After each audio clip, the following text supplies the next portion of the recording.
Hey there, Kingdom Hearts fans. Welcome back to Dream Drop Long Distance, a podcast where two best friends continue their quest to complete the game series that brought them together. As always, my name is Mitchell Orsino, and I'm here with my co-host, the amazing Mr. Kyle Bradshaw. What's up, Kyle? Hey, how's it going, man? I am so excited to hop into this. I never thought that it would be the case, but this is actually, in a weird way, one of my favorite worlds in a broad sense of Kingdom Hearts. So I'm really excited to hop in to what we got going today. Yeah, man, this was actually, I felt like this level, it kept the core mechanics in terms of like or not the core mechanics, but like the bones of what the original level in Kingdom Hearts 1 had. And they just gave you more. And yeah, so if anybody curious, the first level we'll be jumping into today that we're going to talk about is the level Agrabah from the classic Disney movie Aladdin. That's right. And as Mitchell was saying, they really gave this world a revamp because it feels a lot more like the world that's depicted in the movie. Like, it's far more crowded. You can tell that when the Heartless aren't attacking this world, there's businesses that are thriving, and they're all jam-packed together into one bazaar, and it's wonderful. I like everything that they've done here. Yeah, man, it's like I feel like the overall scale of this level has expanded quite a bit. What was your opinion? So they added one or two new Heartless to this level that I thought were excellent. I remember there being 3 by my count. There was, they redid the Bandit. Yes. Is absolutely nothing like it was before. It just like break dances now, which is kind of cool, actually. I'm down with that. It's like a sword dancer kind of vibe. Mm-hmm. And then there's these 2 little... there's like an ice cube and a fireball that will attack you too. Oh, and the Fat Bandits came back too.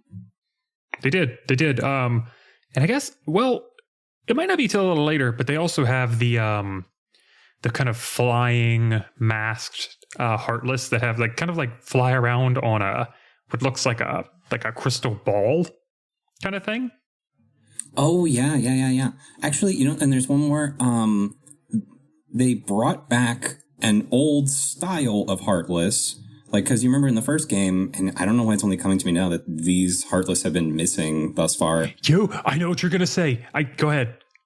Yeah, there used to be in the first game, there were these Heartless that just had like a color to them, and they were mages of that particular element. Like red ones were fire, and they all music related names.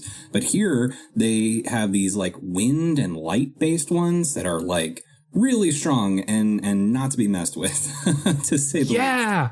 Man, no, I didn't. That's so funny. I meant to text you about that because, I remember when the first one popped up, it looked like one. They're like slightly bigger, except it's almost pure white. And it does this like light-based attack. And you have the ability to, if you press triangle at a certain time, I forget what it's called. It's called like back shot or something where you kind of knock it back at them. Yeah, like a swift shot. I don't know. Something weird like that, yeah.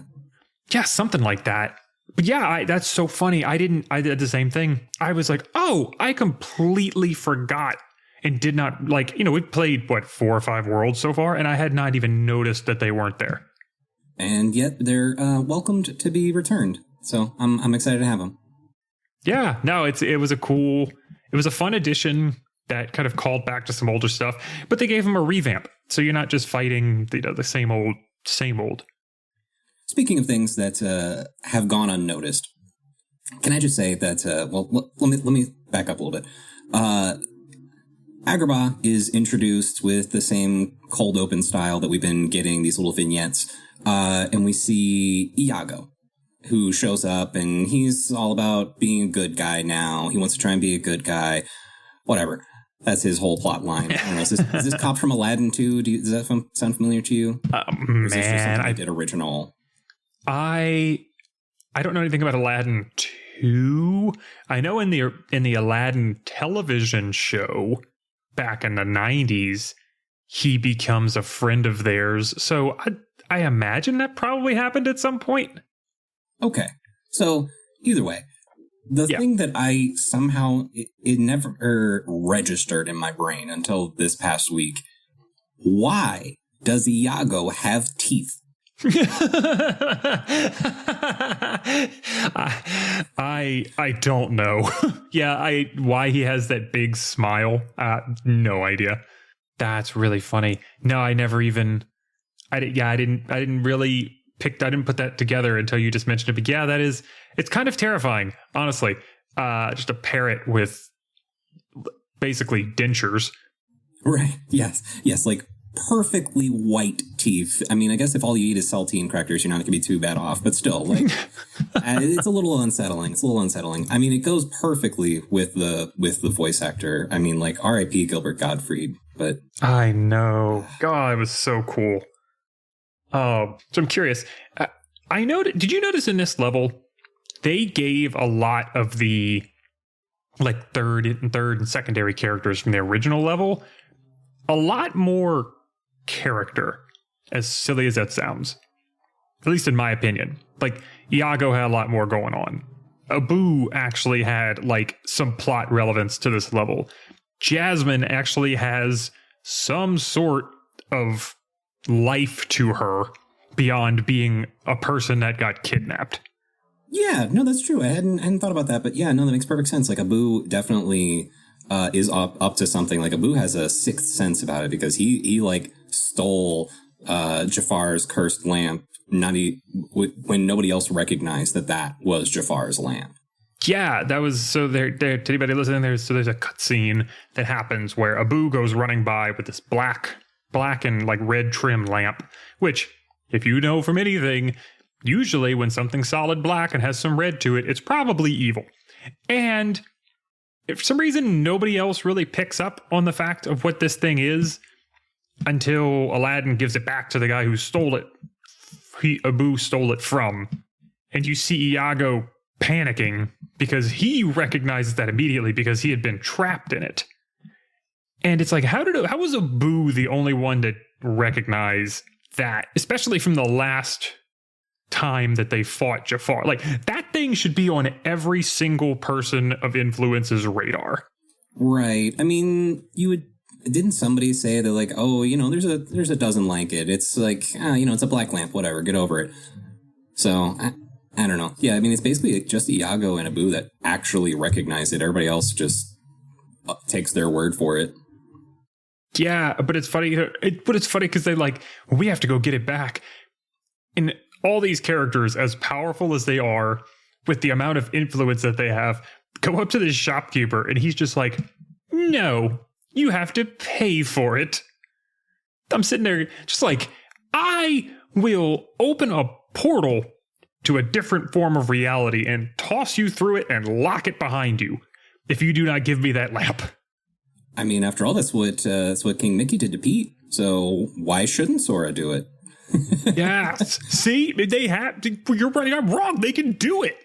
And literally all they would have to do is be like, open a door and just be like, I'll put you in there. And I guarantee you the guy is just going to be like, take the lamp, take it.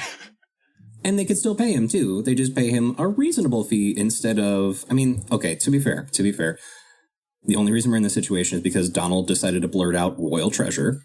I know. Which is the Donald thing to do.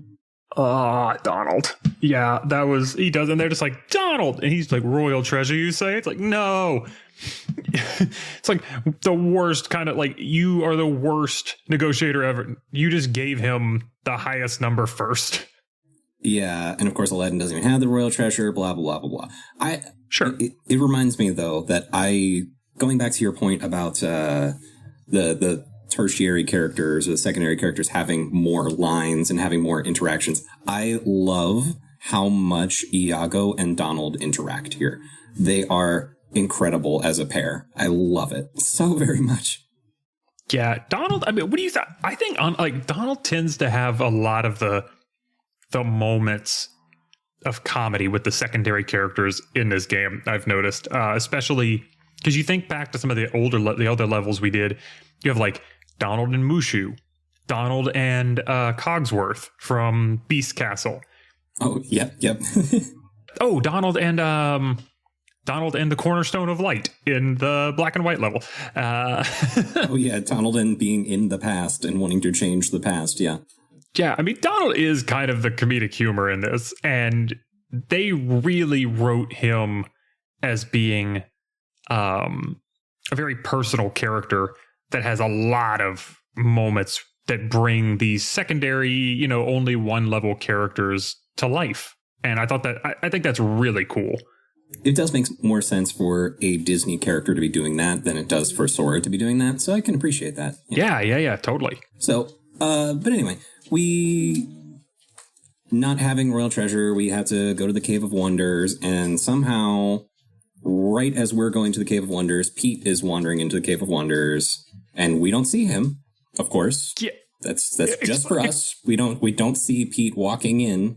It makes no sense. I thought the same thing. He's walking into the mouth of this giant tiger head shaped cave. He's almost the exact same size as the hole.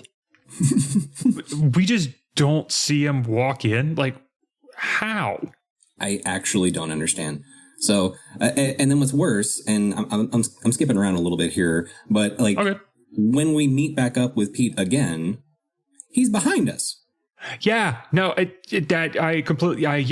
completely does not make any sense. I was going to mention that later when he pops up and it's like, how did he get behind us? It's a straight line. Where did he pop up from? Yeah, it's to explain. They completely revamped the Cave of Wonders. It looks nothing like the original. Which, to be fair, thank goodness, because the old Cave of Wonders was very easy to get lost in. I cannot tell you how many hours I spent in there as a child. I am thankful that there is a straightforward level design. I mean, I would have liked a little bit of branching, but none of that whole, like, okay, if you jump off the ledge here, you will end up at the next level down over here. And it's, no. I'm glad that's gone. I mean, I tried to do it. To like jump off the edge, but it doesn't let you. So, shoo. No, I agree. And you say like the amount of hours you put in as a child. The amount of hours I put into Kingdom Hearts 1 about 4 months ago trying to figure out the system as a 30-year-old man still annoys me. And this one, yes, much more streamlined where, I think it's 1, 2, it's like maybe 4 rooms in total. And it's all just point A to point B. But they do a really good job of keeping it interesting. And like the fights are kind of fun. And you have that one kind of falling challenge fight, which I don't know if you kept your time. Oh, I did. Yeah. This whole thing had like so much D&D vibes though. Like this is a D&D dungeon and I'm cool with that. Like that is exactly the inspiration they needed to be taking for the Cave of Wonders to put it in a video game anyway. I agree. I mean, it felt like a choose your own adventure. You walk into the cave, there's treasure, and you have to make it to the end and fight the bad guy. That's the D&D references are really good. That's a good one.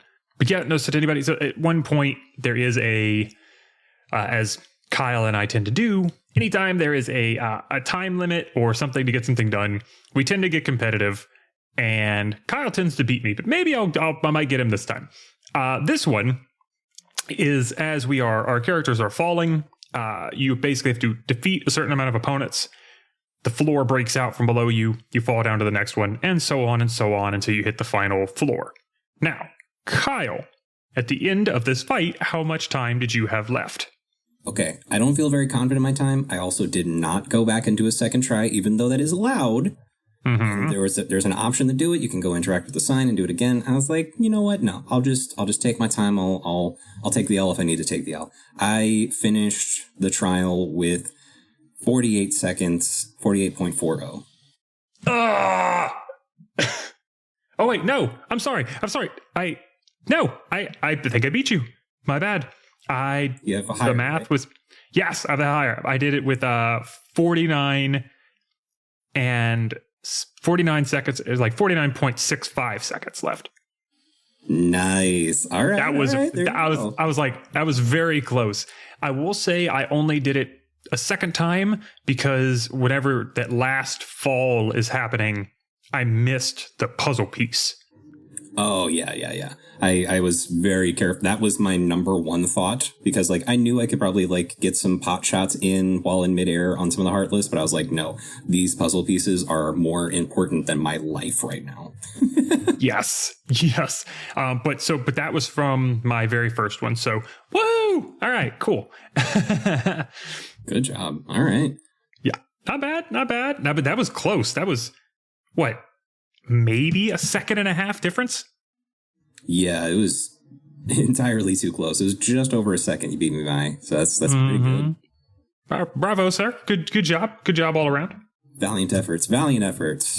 So, speaking of puzzle pieces, though, we get into this treasure room at the bottom of the trials area, and we find this big Stanley Cup looking thing with covered in gems. I don't know, whatever. We take that, but as we're going to do that, Pete sees us and hears about Jafar's lamp. So can we just talk about the fact that Pete had no idea about Jafar's lamp and was just wandering into the Cave of Wonders aimlessly? Yeah. No, that didn't make a lot of sense to me. It's like what did he think he was going to get out of this? Just convenient placement. I don't know. So I will say that to a certain extent, Agrabah feels a little bit like a filler world, and it's still okay. I still really enjoyed it. So yeah, because like even as a filler world, I didn't find it was like there was still enough things here to keep it interesting, and I thought the characters had a little kind of fun story element to them.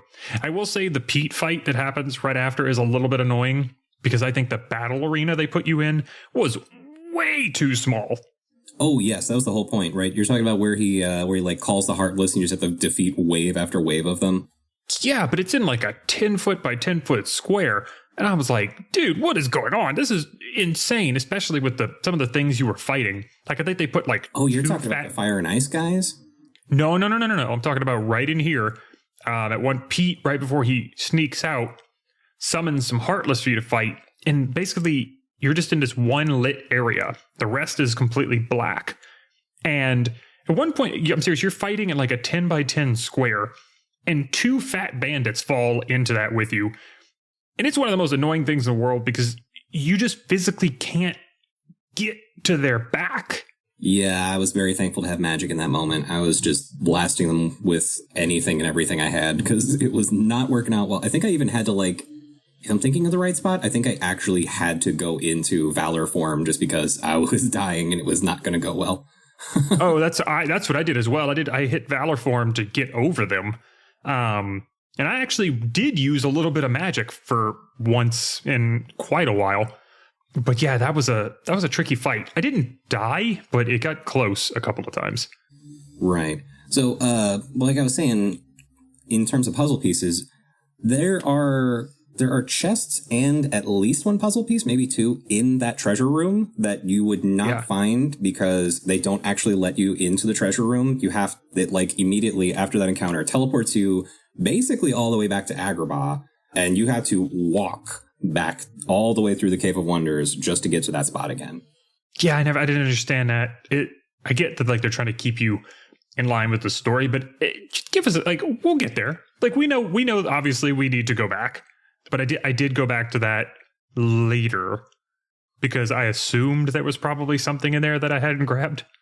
Right. So at least that's handled. I don't know. I'm so like particular about these puzzle pieces. Like anything that I know that I can get, I will take the time. For sure. So the reward's probably not even worth it, but like I'm obsessed right now. I don't know. But yeah, we chase down Pete. He's threatened. He went with your plan, and he showed the guy a portal out of the world and just stole it from him. Not literally, but he's threatening the poor peddler. Takes the lamp from him and just runs off. And it leads this ridiculous encounter with Pete, the peddler, and Iago all like vying for the lamp, and it just every possible thing that could go wrong in that scene goes wrong, and it's a nice little bit of Disney moment. It is. I was about to say it is a very like slapstick Disney. One guy tripping the other one and him falling over, and then as he goes to run away, the other guy tripping that guy. It's pretty funny, and it was actually kind of a long animatic. There was like a lot of it. only for Pete to be like, I'm tired of you guys anyway, and just summoning two big fire and ice bosses to fight. What did you think of this fight? Well, first of all, I wanted, before we say that, he is like, before he even does that, Genie appears again, which I thought was incredible because he is like so excited to see everybody, and he goes up and starts grabbing Pete's face and being like, ow, oh, I missed you. Did you put on weight? And the lad's just like, Genie, I'm over here, man. And Genie's like, oh, ow, you didn't put on weight. Oh my god, yeah, I forgot about that. That was such a good moment. Like, I have grown to like this particular incarnation of Genie. Like, I know it's not Robin Williams, but I really like him. He does a lot. Did you notice that, like, as he's like talking to Pete, his like hand and his head are like growing and shrinking as he's like gesturing and doing things? Mm-hmm. Yeah, I noticed. They the animation for him definitely jumped up as well in this game. They really went for it. So I was impressed, to say the least. Yeah, it was great to see Genie again. It was fun. But but to go back to what you were talking about. So yeah, Pete basically summons these very big, rotund, kind of sultan, big hat and cape, ornate looking heartless. One of them is red, one of them is blue. One of them being like an ice element, the other one being a fire. They didn't beat me. They got kind of close towards the end. Well, I figured I was kind of, I don't know, my Valor form took care of them pretty easily. So I didn't find it was that difficult of a fight. Honestly, it just kind of took a while because they were separate of each other for the most part. And they're just beefy. Like, boy, are they beefy. Yeah. They have so much health. It just took a long time just because of that. They do. They're tanky. But also once you realize that you can occasionally do a move where you grab one and throw it at the other one. So like if you throw the fire guy at the water dude, it damages them because they're opposites. Yeah, that does make it go a little bit quicker, and it makes sure that, like, hey, did you try the new reaction command at least once? Please try it. Yeah. It's here for you. It's like, hey, we implemented this. Please don't waste it. Please. We had to pay our guys to do this. So honestly, though, I actually don't remember this fight from the first time I played this game, or even like the replay. Like, this just does not stand out in my mind. I was like, what am I playing here? Yeah, I didn't remember this one either. I think they definitely kind of fit the theme, but I did not remember having them previously. Right. Anyway, we wind up beating him, and Pete takes off, and we see this scene of everybody taking Jafar's lamp, and then they're in some kind of a dungeon, and they put it inside of this stone tomb and close the top of it, and it's like, okay. And then Roundabout by Yes starts playing.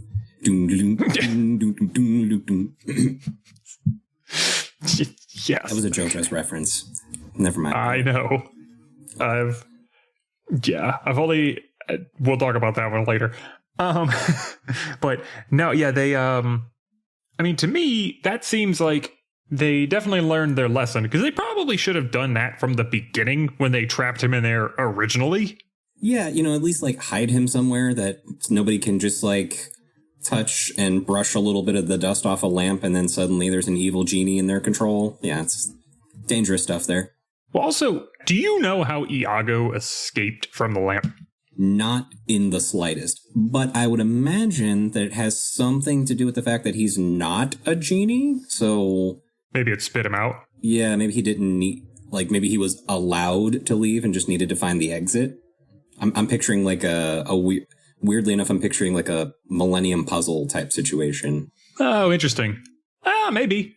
Like, maybe the lamp was like, there's like a purity thing to being a genie, and he wasn't it, so he just kind of patooey. Could be. So, yeah, as we're finally getting ready to go, Abu shows back up with the gem from the monkey that was originally in the treasure room.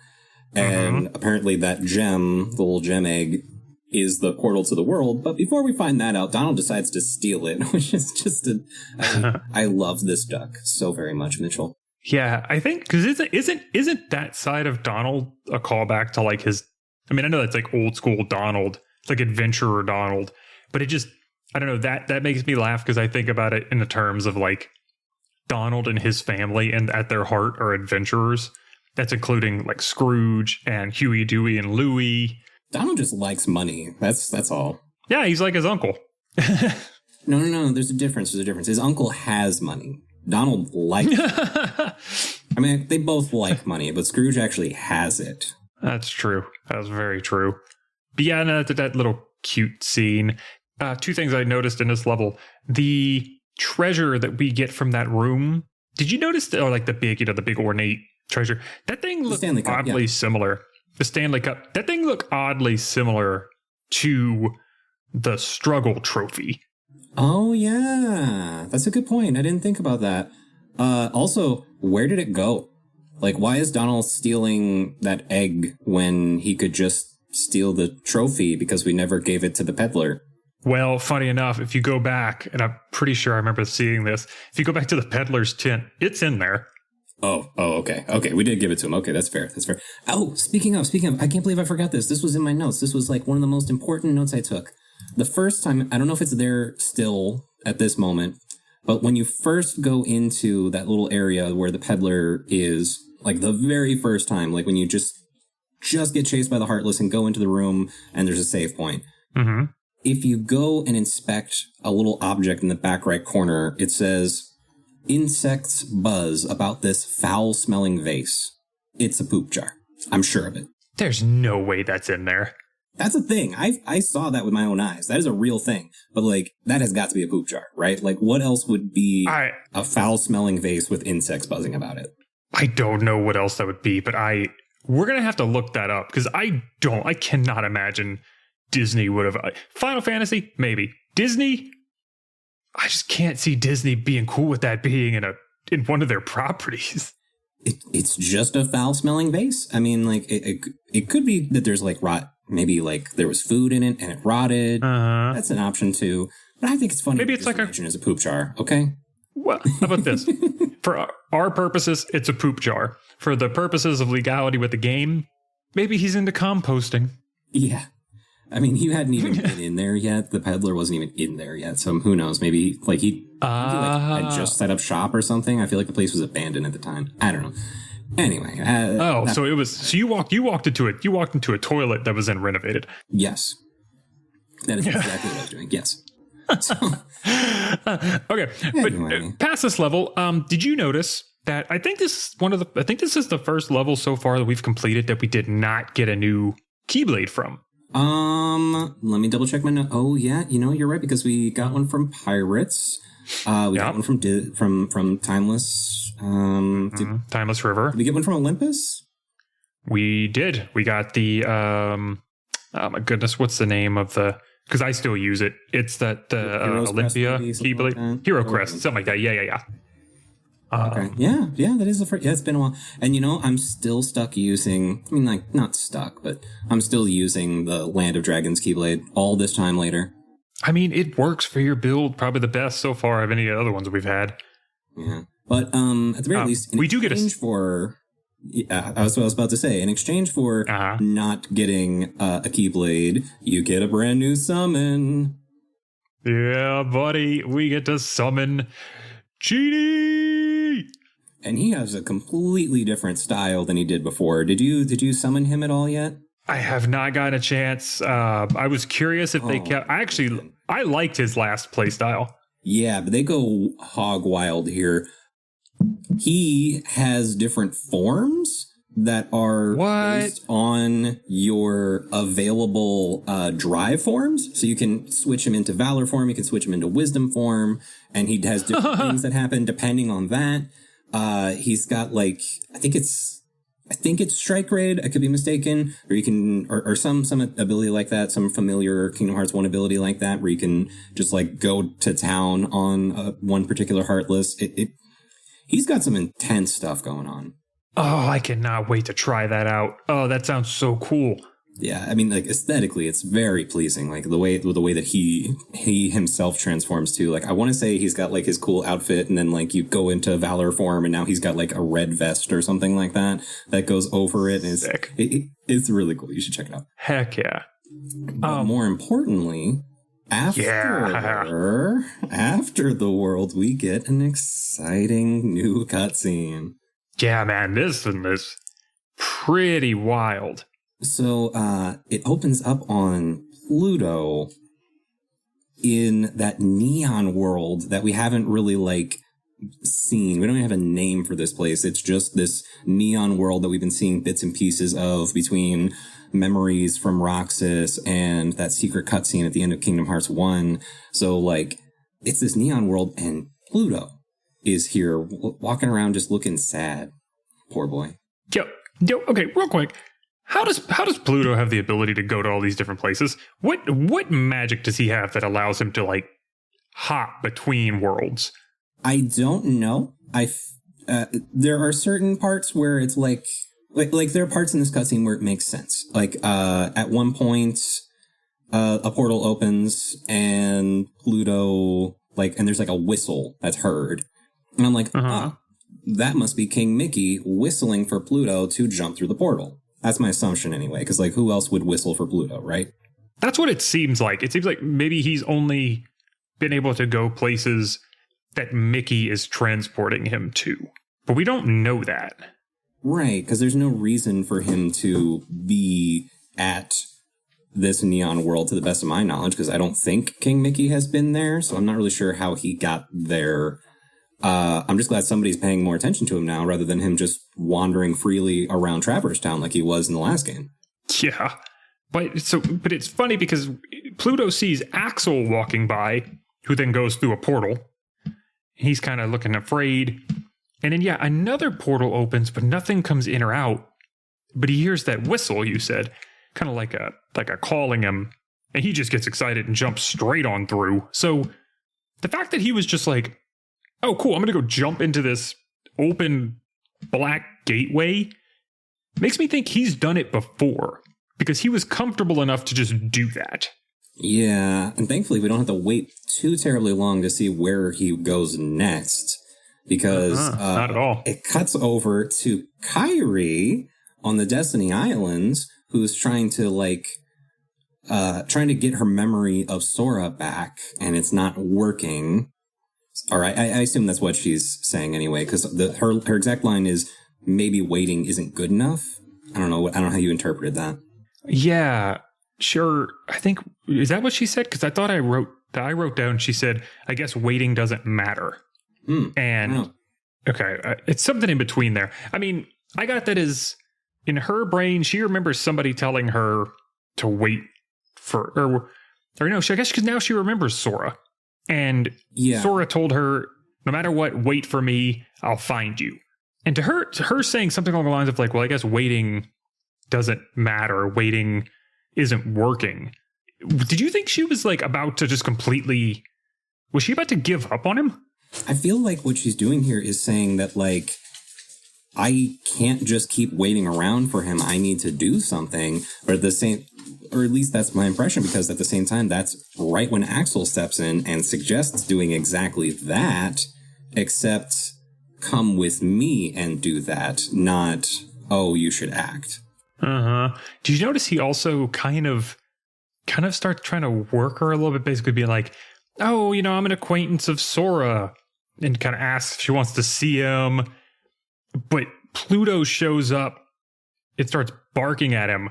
And you could tell Axel is just kind of like this little mutt. And then all of a sudden they start getting swarmed by nobodies. So to me, that seemed like Axel was maybe trying to, use his gift of gab to see if he could work Kairi into coming along willingly.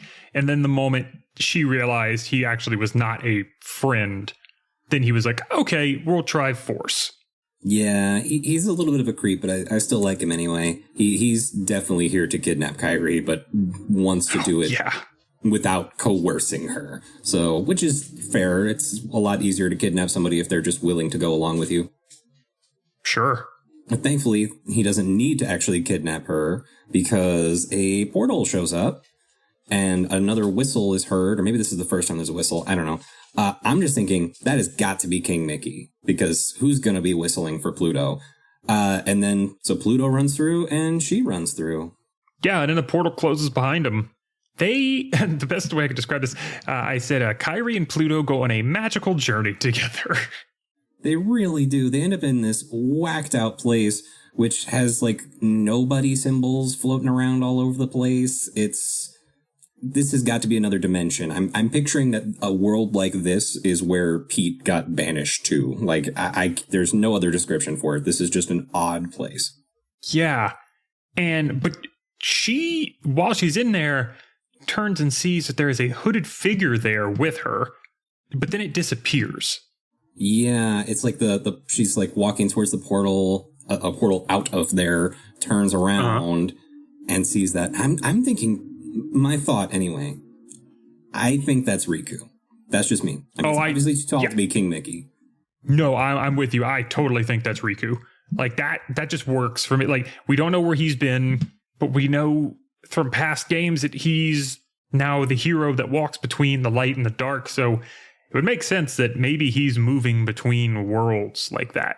Right. So that's my thought, but we don't get the confirmation on that. The figure doesn't speak. We don't learn anything. And instead, Kyrie and Pluto go, we don't get to see this on screen, but apparently they go flying out of a hole in the wall, according to Pence, because they have shown up in Twilight Town in the care of him and Snowlat. Yeah. They get woken up and they're like, "Are you okay?" And it's like, "Oh, worlds are starting to collide a bit. This is cool." I know. I'm so excited. Even better is that you saw that when we got to the world map, because the cutscene just kind of like ended there in a weird way. Yeah. Twilight Town is back on the map. Yeah, they actually pointed. I remember I think it was Chip and Dale were like, "Oh God, like Twilight Town is back." But being the determined adventurers that we are, we do not go back to Twilight Town. Not yet. Soon, dear friends. Soon. Very, very soon. But yes. Tell us where we're going next, Mitchell. I would say probably top 3 levels in this game. At least like Disney-based levels to me in this game. Okay, no, 4. Top 4. The next world we go to. That's a tough. Whoa! That's a tough list now. Hang on, I need to hear what's in the 3 above it, because like, I know there's one that there's 2 that we haven't been to. I'm trying to figure out what the third one is that is making the list. Come on, man, 3rd. You know me. Oh, okay. It was Timeless River. All right. Yeah, buddy. Okay. Yeah, it's definitely, it is Timeless River. That level is so good. Okay. So 4th best world in Kingdom Hearts 2. To me. We're going to Halloween Town. No,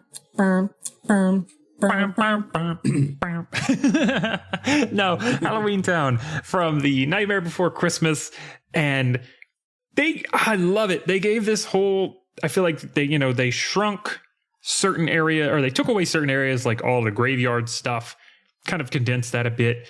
And they gave you so much more flavor that actually felt like it was the Nightmare Before Christmas.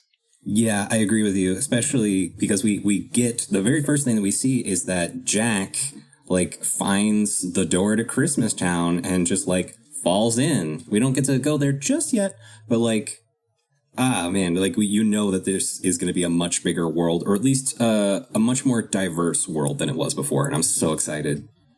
Yes, yeah, I completely agree.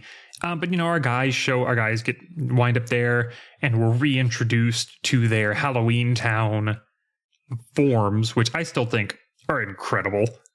Okay, I have a question for you here. Sure.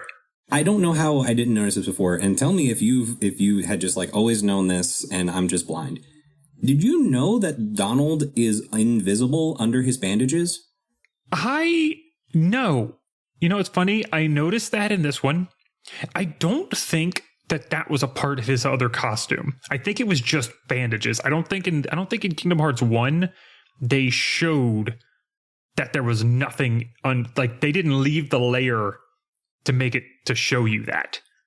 Yeah. So I thought that was really cool. That was a nice detail that either wasn't there before or they just like finally zoomed in enough on Donald for it to be obvious. Like, oh, shoot, there's just nothing there. That's pretty cool. I liked what they did. So it's probably almost exactly the same designs, but just a little better. Just a little better.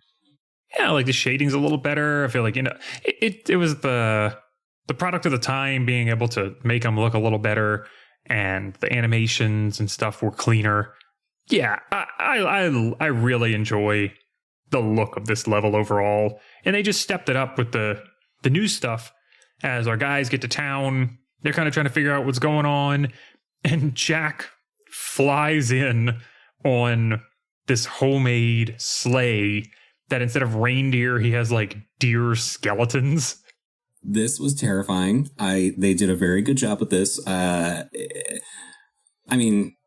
It just tells me again and again that I really need to watch this movie again. It's been far too long. I could barely even tell you the plot other than seeing it rehashed in Kingdom Hearts. Like, I need to watch this movie again. It's such a good movie. But I have to, throughout all this Christmas stuff, and now that's starting to build up. Like, you could tell, I thought it was really funny because the guys started hearing about Christmas, and Jack starts talking about how he has to go work with Sandy Claus. Of course. So, because of course he doesn't actually realize what his real name is. And Sally looks at us and goes, I need you to stop Jack from kidnapping Santa Claus. How adorable is it to see how stoked Sora is to see Santa Claus? This is one of the cutest things I've seen. I love Sora in this moment. He is such a kid at heart, which is exactly why he's the protagonist of this adventure. Oh, for sure. But it's so funny because you forget for a while that Sora really isn't that old. You know what? I'm gonna Google it right now. How old is Sora in Kingdom Hearts 2? Oh my gosh, Sora is 15 years old in Kingdom Hearts. Okay, he's still totally a kid. Like, absolutely. So that is just icing on the cake, and it's like, oh, this kid who has been put through all of this and has seen so much good and evil in the world still gets that jazzed about Santa Claus. And then contrasting that, you've got Donald, who is not putting up with any of Sora's shenanigans when it comes to Santa Claus. He's like, yeah, oh, brother, and like tapping his foot and just like, oh, Donald. You see where, Donald has lived a life and he's an adult in a way. Yeah, it's pretty cute watching Donald and Goofy kind of laugh at how much of a kid Sora still is. Right in that moment, though, it seems that Heartless start to show up in Halloween Town, because of course they do. We probably wouldn't have even bothered to come here if they didn't. But the Heartless start showing up, and we find out the reason why pretty quickly, or at least we do, not our heroes. Maleficent herself is here in Halloween Town. Yeah, it's not like in previous levels, like Timeless River or Mickey's Castle, where she just kind of sent, a clone of herself that you can phase through. No. This is the real Maleficent. And it's funny because the kids are kind of like, who are you? And they're like dogging on her a little bit. And she shows just a tiny bit of her power. And they are scared to death. Well, I mean, it's not even just like a visual, too. You have to have a picture being in that scene in that moment. Because, like, she does a flame like that. All we see is a visual. They probably feel the dark heat of that. They probably, like, smell the arcane power that just, like, emanates in that one little display. Like, I think anybody would be terrified if they saw that. Yeah, she makes a point of kind of showing them what's up. But it's funny, though, because along with that, I don't know how, but so she disappears with the kids.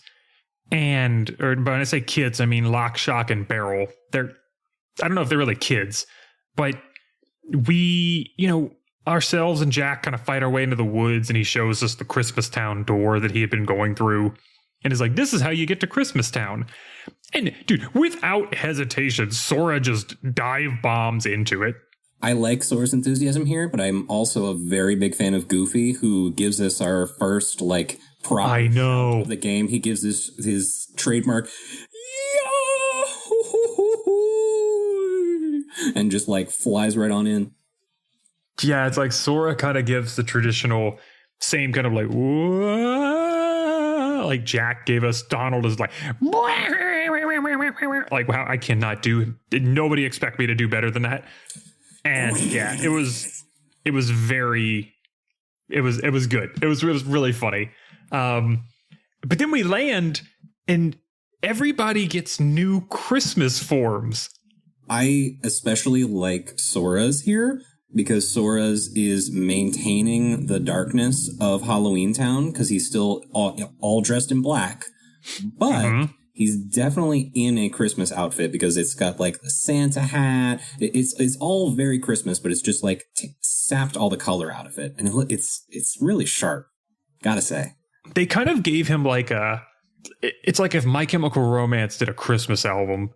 You know, they actually have a Christmas song. They covered, I have no doubt. Songs. They covered Mariah Carey's All I Want for Christmas Is You. And that is amazing. And they have Every Snowflake's Different, Just Like You. Oh, that's incredible. Anyway. I gotta look those up later. But anyway, yeah, before we get sued, Gerard, we're sorry. And, but yes, so I also, my favorite out of them is that Goofy gets these like deer antlers and they kind of make him into a reindeer. He's also dressed like an elf at the same time. No, yeah, the costume designs for these are just kind of wild, kind of all over the place, but they're still a lot of fun. I did notice though that Jack doesn't change, and I guess that's maybe because he's from this world in general. Yeah, because Donald has magic, and that's what makes their appearances look the way that they do in each of the worlds. I forgot about that. That's true. I do want to just take one little second to appreciate Donald's bucket hat. His bucket hat just brings me no end of delight. I don't know. I forgot about that. I have to go look it up. But I give it. They all were very cute, and yeah, we get into this really Christmassy town, and we fight our way through some Heartless, and we find Santa, and I think probably one of the most wholesome scenes we've seen so far is the guys asking Santa if they're on his nice list. Right, because Donald's made a 180 and is now all aboard the Christmas train. Now that they're in the Christmas world, he just can't hold himself back when 5 minutes ago he was tapping his foot and being frustrated. Yeah, but what I thought was really funny was that Sora gets called out for saying that he didn't believe in Santa Claus when Riku asked him as a kid because he didn't want to seem like a kid. I was like, oh no, you're on the naughty list. And as we just did the math, because Santa said it was 7 years ago, that means poor Sora was 8 years old the last time that he was on the nice list. Which, it's like, poor kid. But then Sora and Donald and Goofy are like, are we on the nice list? And he's like, oh yeah, no, you guys are fine. He just nods and they're like, woohoo! They're all excited. Of course, Sora's just like, oh.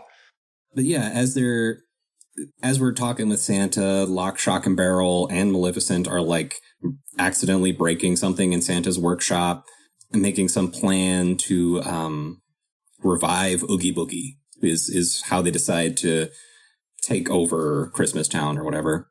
I thought they summoned him. Oh no, that was late. That was earlier. I apologize. Yeah, they had to return to Halloween Town after that. So there's a chase scene, but it's an awkward chase scene where it's really just following footprints. I didn't really understand this one. Yeah, they just follow the kids' footprints because they had been wrecking the shop all the way back to a graveyard where Maleficent has just resummoned Oogie Boogie.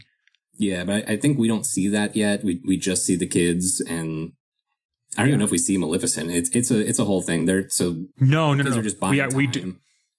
Yes, I remember it was that Maleficent is Oogie isn't at full strength. He doesn't remember everything just yet.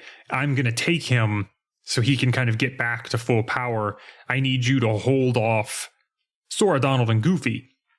And then we get introduced to that kind of interesting giant chandelier Heartless fight where he is eating the kids as power-ups. Yeah, that was weird. That was definitely not your standard Disney-approved villain right there, eating children. I mean, No. they're fine in the end. They're fine in the end, but it's still eating children, and that's a little weird. But I guess they get some creative license with Halloween Town. They don't make it gruesome, I guess. But at the same time, I didn't really like... The boss didn't seem too interesting, no matter what power-up it was using. It was just a big health... it was just a big health bar. It really didn't do anything too interesting. I don't know. What did you think? I thought that it because I think one of the forms it spun a lot. Another one it had like more claw based. Another one it was definitely more trying to like hit you with the cage that the kids were in below it. But yeah, I didn't find anything was super, super difficult. I think if at some point it would have been able to use all three abilities on you, that would have probably been more of a challenge. Yeah. I don't know. I just think it could have been more interesting and it just wasn't. And that's just okay. We'll just move on, I guess. I don't know. So we get through that strange chandelier fight, as you put it. They kidnap Santa Claus, as you do. It's a Christmas story. They kidnap Santa Claus. It's what happens every time. Poor guy. No. So they kidnap Santa and they're gonna go destroy Christmas Town, whatever. And of course, my man Donald right here. This episode's about Donald. I don't know if you picked it up yet. This episode's about Donald. My man Donald said, "If he's kidnapped Santa, how am I supposed to get any presents for Christmas?" Yeah. It really is a Donald episode. Like he has had most of the golden moments in these two levels. I'm telling you, Mitchell, I love this duck with my own life. This is my man. Yeah, it was pretty funny. Also, did you notice Maleficent was like, if we can turn Santa Claus into a Heartless, he'll be very powerful. I'm like, oh, they're trying to turn Santa into a Heartless? That's actually kind of metal. I know, I kind of wish that she would, like, succeed just so I could see what that would look like. That'd be really hardcore. Also, it would justify her being here at all. I don't understand why Maleficent's here, but it's okay. I accept that it's okay. Yeah. I didn't really get that. She was like, I'm going to bring Oogie Boogie back from destruction so that he can turn Santa Claus into a Heartless, which... Let's be honest, if Santa had been turned into one, and if his Heartless name was not Sandy Claus, there was going to be something wrong. But it's like, why not just do that yourself? No, I think that's what she was trying to do, because we catch up with them, or we almost catch up with them, and there's like this scene with Oogie Boogie and Maleficent, and Oogie's like making changes to Santa's workshop to make it lethal. Just That's what Oogie Boogie does. He just makes things lethal. It's his thing. He does that to Santa's workshop and then just like completely just tackles or all, like darn near knocks Maleficent over by walking by. And she just like gets snippy with him, and he does not remember in the slightest that Maleficent is the one who revived him from the dead. So she's just like, I'm out of here, and leaves. Yeah, that was weird how she was just kind of like, she's just like, oh, like, you're a fool, and just takes off. I'm like, why did you bring him back if that was all it was going to take to give up on him? Why not just finish the job and get Santa to be a Heartless? Like, that'd be hardcore. Yeah, that would be rad. Like, Maleficent just turning Santa into a Heartless in front of them, like that'd be sick. Instead, Oogie has no idea who Santa Claus is, which is fair because all Maleficent ever said was "get that guy." Never really said who it was or why. Sure. So when they're like, "Let Santa Claus go," he's like, "I don't know who that is, and why is this roly-poly red guy here? Time to go, Grandpa." Yeah, it's just he doesn't even bother with him. Time to go, Grandpa. I love it so much. God, that line, I don't know why. What'd you think of this conveyor belt fight? You know, I remember it being a lot harder, but it was still kind of challenging even here because like you have to avoid the fists that are coming down, and by default that's really hard to do.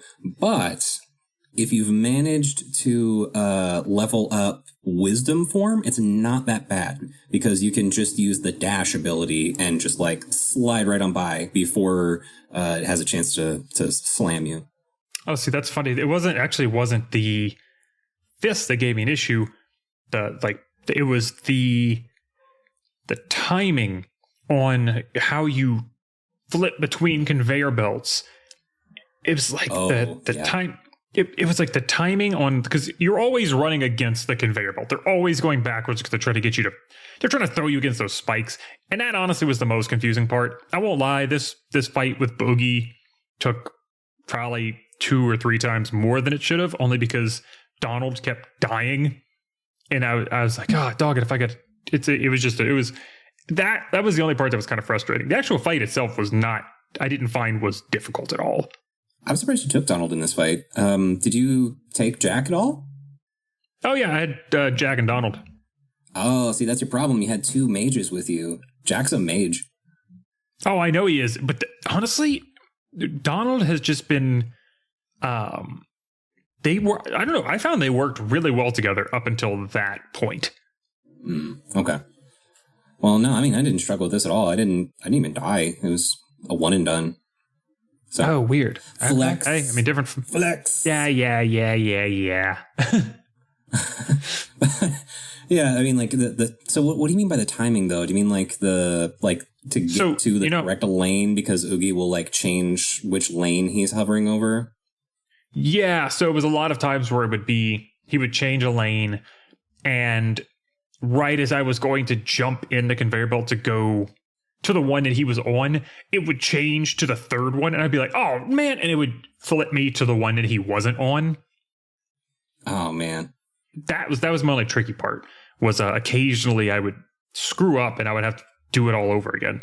So I guess it wasn't really wasn't like a technical or a fight difficult. It was more of there were a lot of little ways you could screw up that might make you have to restart it. That makes sense. Because, I mean, like for me, it was those fists that would come down. Cause like once it hits you once, there's a good chance it's going to hit you a second and a third time. So I just did everything in my power to avoid being hit by that. And I was doing okay. Every now and then I had to I'd go out of my way to cure, Goofy and Jack. Other than that, it was fine. So yeah. I liked this fight though. Like it was a lot of, it's traditional and yet not. They found a good way to add mechanics while having it still feel like a normal fight. The pace was constantly moving. You had to be constantly moving forward because the second you stop, you're going to either hit spikes or get stomped on by something. And then you'd be like using reaction commands to throw things up at Oogie and then swapping. There was a lot to juggle here. And I think they pulled it off pretty well for as many moving pieces as there were. No, I agree. I don't think anything was too overbearing or too much to handle. Yeah, they balanced it pretty well. Right after that, we beat Oogie, and 2 things I wanted to ask you about, because I thought that one is more funny and the other one is more interesting. Which one do you want first, funny or interesting? Give me the funny, because I have a feeling we might have the same idea on the interesting one, but give me the funny. Okay, the funny is that Jack's suit was the key. Yeah, I didn't really understand that either, yeah. But right before you use it, he's wearing it. Yeah. And then, so his suit starts glowing. Then we see that his suit is in the air and turns into the keyhole. No, his suit never shows up. I don't think it should. Oh, I thought it. No. I swear I thought it did. Okay, I almost swear I remembered seeing that because I was like, wait, what? No. It's just deep pantses Jack Skellington in front of our eyes. No, it's. I mean, that's what I was. I mean, he's wearing clothes under it too, right? Like he's wearing his normal Jack Skellington suit, and he's got a Santa suit over it. It's not like he's stripped right there in the middle of Christmas Town and put a Santa suit on. He's wearing it over, so it would have been fine? ? But maybe, I don't know. Hey, dude, Jack's wild. Jack's a crazy boy. Was Jack's wild supposed to be a pun? No, it wasn't. Okay. And I'll we won't even claim that one. Yeah, no, and then the interesting one. Let me see if I'm reading you correctly. My guess is that you notice that you can ride a skateboard around in Santa's workshop if you go for a return trip. That was cool, but no, the part that I was thinking was that Santa asks Sora to tell Riku hello. Oh yeah, he says, "Give him my very best wishes," and then he gives him a nice wholesome thing. If you believe in Riku, you will find him just as you found me. Which I think says the truth, which is that Sora never stopped believing in Santa Claus. He only told his friends that he did. Which goes back to your theory that he wanted to look cool in front of Riku. That was my initial, I was like, oh yeah, he totally lied to his friends. And, which is even kind of more adorable. Because as kids, a lot of us did that. Until a certain point, you know? Right. I mean, who doesn't believe in Santa Claus at our age, right? I still believe he's totally real. Kids, if you're listening, don't let the naysayers fool you. He's still real. You stay on that good list. I think that brings us to a close for today. We've made some pretty good progress in the story, and we got some strong hooks for where we're going next. I believe a return trip to Twilight Town is in order before we go to the very exciting next world that we're about to visit. Yeah, I'm so excited. One, Twilight Town's, I'm excited for that, but man, this next world is so cool. Also, after we got done with Halloween Town, we did get a new ability. Oh yes, Magnet. We have a new spell. We can go make a return trip to Atlantica too. Yeah. We have a couple things we have to do. We have to go see our friends in Twilight Town. We have to go back and try to move a statue in Atlantica. And then we have a new world that we haven't even explored yet. Yeah, things are getting spicy. Yeah, it's really branching out in a way that Kingdom Hearts 1 did a little bit of. But man, like we have 3 strong choices of next objective. And that's kind of cool. That hasn't happened in a long while. Yeah, man, I'm excited. But as you said, we do need to wrap this one up. To all of our listeners, thank you for joining us on this week's Dream Drop Long Distance as we continue our trek down the Kingdom Hearts 2 storyline. As always, my name is Mitchell Orsino, and with me is my partner, my best friend, the good old dude, Mr. Kyle Bradshaw. Thank you so very much, man. This has been a delight, and we look forward to seeing you all next week. Yeah, so catch you later. Hey there, Kingdom Hearts fans. Thanks for listening to the episode. Dream Drop Long Distance is hosted by Mitchell Orsino and Kyle Bradshaw, and is produced by Kyle Bradshaw. Our theme music was written and recorded by Alex McLean.